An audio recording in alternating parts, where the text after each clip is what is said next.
स्वागत है। आज हम कैल न्यूपोर्ट की किताब डीप वर्क पर थोड़ी गहराई से बात करेंगे। कभी ऐसा लगता है कि फोकस करना कितना मुश्किल हो गया है। मतलब दिन निकल जाता है और लगता है कुछ ठोस हुआ ही नहीं। हाँ बिल्कुल, बहुत आम बात है आजकल ये। तो इसी पर ये किताब है। इसका मेन आइडिया है गहराई से काम करो और भीड़ से अलग दिखो। आज हम यही समझने की कोशिश करेंगे कि ये डीप वर्क चीज आखिर है क्या और आज की भागदौड़ वाली दुनिया में इसकी जरूरत क्यों है। बिल्कुल, ये किताब हमें सिखाती है कि कैसे ये जो डिजिटल भटकाव हैं चारों तरफ, उनके बीच रहकर भी हम अपनी दिमागी ताकत का पूरा इस्तेमाल करें और कैसे बेहतरीन नतीजे पाएं।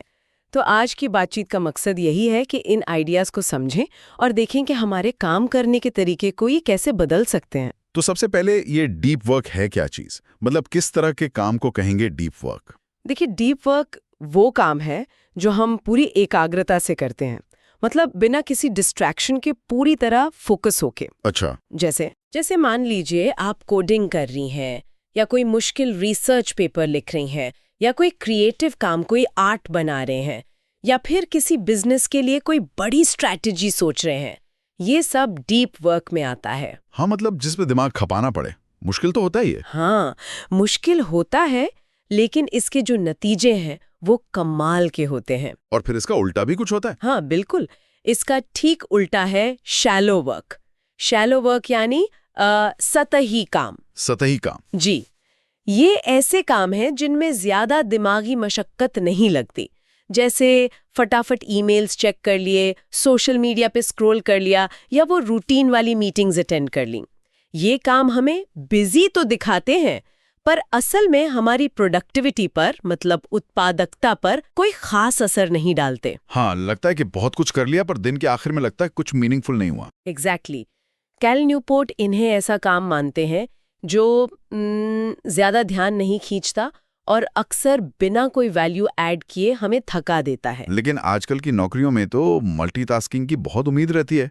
क्या ये शैलो वर्क से पूरी तरह बचना मुमकिन है या प्रैक्टिकल है? ये बहुत अच्छा सवाल है। देखिए, किताब ये नहीं कहती कि शैलो वर्क को बिल्कुल खत्म ही कर दें।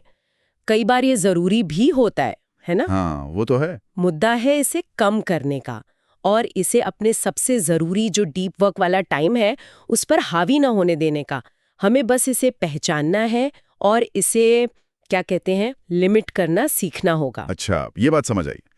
तो यहाँ एक और दिलचस्प बात आती है। कैल न्यूपोर्ट कहते हैं कि डीप वर्क आज की अर्थव्यवस्था में एक सुपर पावर जैसा है। हाँ बिल्कुल, और इसकी वजह भी साफ है ना? क्या वजह है? हर वक्त। तो ऐसे में गहराई से ध्यान लगाने की जो क्षमता है वो बहुत बहुत कम होती जा रही है, रेयर हो गई है। सही कहा, फोकस करना ही सबसे मुश्किल है। इसीलिए जो लोग सच में फोकस करके डीप वर्क कर सकते हैं, उनकी वैल्यू और उनकी जरूरत दोनों ही मार्केट में बढ़ रही है।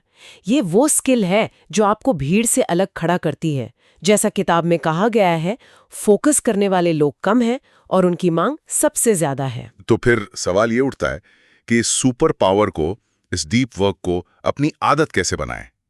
मुश्किल लगता है। मुश्किल है पर नामुमकिन नहीं। किताब इसके लिए 4 मुख्य नियम बताती है, रूल्स। 4 नियम क्या है वो? पहला है गहराई से काम करें, वर्क डीपली। गहराई से काम करें। हाँ, इसका मतलब है अपने काम के दौरान भटकावों को हटाएं, जैसे शायद फोन को दूर रख दें या साइलेंट कर दें, और अपने डीप वर्क के लिए एक तय समय और एक तय जगह निश्चित करें। एक तरह का रिचुअल बना लें। रोज का एक नियम या रिचुअल। अच्छा, और दूसरा नियम है बोरियत को अपनाएं। Embrace boredom. बोरियत को अपनाएं, ये तो सुनने में अजीब है। हाँ, अजीब लगता है, पर इसका मतलब यह है कि हमें हर पल किसी न किसी उत्तेजना, किसी स्टिमुलेशन की तलाश नहीं करनी चाहिए। ये जो आदत होती है ना, जरा सा खाली हुए नहीं कि फोन चेक करने लगे। हाँ, वो तो है। इस आदत को काबू करना होगा। कैल न्यूपोर्ट कहते हैं कि ध्यान एक मांसपेशी की तरह है, मसल की तरह, और इसे बोरियत के पलों में शांत रहकर ट्रेन करने की जरूरत है। यही खाली समय असल में दिमाग को गहरे सोचने के लिए तैयार करता है। इंटरेस्टिंग। मतलब बोरियत भी जरूरी है फोकस बढ़ाने के लिए। और तीसरा है सोशल मीडिया से दूरी, या कम से कम इसका इस्तेमाल बहुत सोच समझ कर करें। ये तो मुश्किल है कई लोगों के लिए। या ये सिर्फ मेरा समय बर्बाद कर रहा है और मेरा ध्यान भटका रहा है। पर कई लोगों के लिए तो ये उनके काम का हिस्सा है या लोगों से जुड़े रहने का तरीका है। उस बारे में क्या? हाँ, किताब इस बात को समझती है। न्यूपोर्ट का सुझाव ये नहीं है कि सब कुछ आंख बंद करके छोड़ दें, बल्कि हर सोशल मीडिया टूल का मूल्यांकन करें। सोचिए कि क्या उससे मिलने वाला जो भी फायदा है वो उसके कारण जो ध्यान बट रहा है उस नुकसान से ज्यादा है। अच्छा, मतलब एक कॉस्ट बेनिफिट एनालिसिस जैसा करें? हाँ, कह सकते हैं। अगर वो आपके मुख्य लक्ष्यों के लिए बहुत जरूरी नहीं है तो शायद उसे छोड़ना या बहुत कम करना बेहतर है। ठीक है। और चौथा नियम है शैलो वर्क कम करें, ड्रेन द शैलोज। यानी वो सतही काम कम करें। जी, अपने दिन के जो सबसे कीमती घंटे हैं, जब आपका फोकस सबसे अच्छा होता है, उन्हें डीप वर्क के लिए बचा कर रखें। जैसे ईमेल चेक करने का एक तय समय रखें, बार बार नहीं, मीटिंग्स को जरूरत के हिसाब से ही रखें, कम से कम रखें। तो ये चारों नियम सुनने में तो सीधे लगते हैं। हाँ, पर ये सिर्फ सुझाव नहीं है, ये असल में एक अनुशासन, एक डिसिप्लिन बनाने का तरीका है। इसे रोज प्रैक्टिस करना पड़ता है। ध्यान लगाना एक कला है जिसे साधना पड़ता है। तो इन सब का निचोड़ क्या निकलता है? मतलब टेक अवे क्या है? निचोड़ साफ है कि सिर्फ बिजी दिखना कामयाबी नहीं है। बिल्कुल, वही मैं कहने वाली थी। सच्ची सफलता और संतुष्टि तब मिलती है जब आप कम घंटे काम करें, लेकिन वो काम ज्यादा गहरा हो, ध्यान लगाकर किया गया हो और हाई क्वालिटी का हो। तो असली खेल घंटों की गिनती का नहीं है? नहीं, बिल्कुल नहीं। उन घंटों की गहराई का है, क्लैरिटी और कंसंट्रेशन, यानी स्पष्टता और एकाग्रता। इसी से क्रिएटिविटी और प्रोडक्टिविटी बढ़ती है। तो कैल न्यूपोर्ट की किताब डीप वर्क हमें यही याद दिलाती है कि इस भटकाव से भरी दुनिया में वही इंसान आगे बढ़ेगा, वही चमकेगा जो अपने ध्यान को साधना जानता है।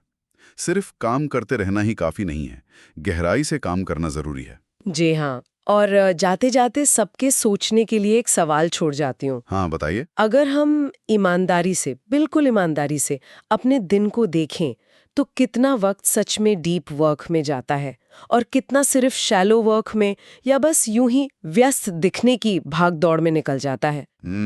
शायद इस सवाल का जवाब ही बदलाव की तरफ पहला कदम हो सकता है। वाकई सोचने वाली बात है।